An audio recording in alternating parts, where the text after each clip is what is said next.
Libres, les ex-otages arrivent en fin de matinée à l'ambassade de France à Yaoundé.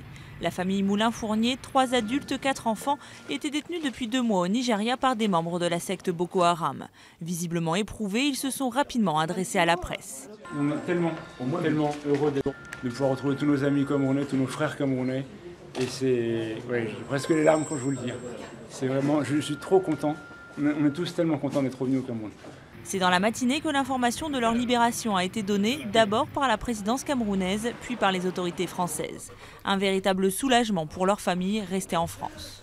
J'ai eu ma mère très rapidement, j'ai eu la chance de pouvoir lui annoncer la nouvelle, de lui confirmer que c'était pas juste une rumeur, mais que j'avais eu le Quai d'Orsay en direct qui m'avait confirmé qu'ils étaient arrivés à l'ambassade du Cameroun. Et elle est passée donc d'un certain retrait pour se protéger à une très grande joie, comme vous ne pouvez pas l'imaginer.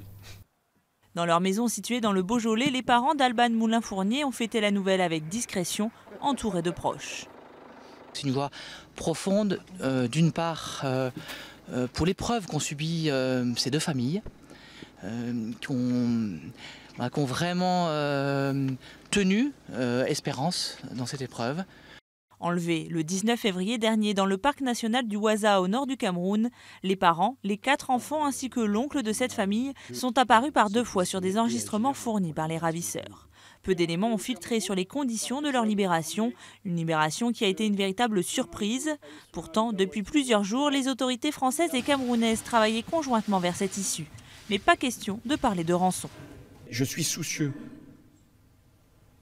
de pouvoir préserver les vies et qu'il y a des moments, moins on en dit, plus on en fait. Nous ne changeons pas notre principe qui est le non-versement par la France de rançon.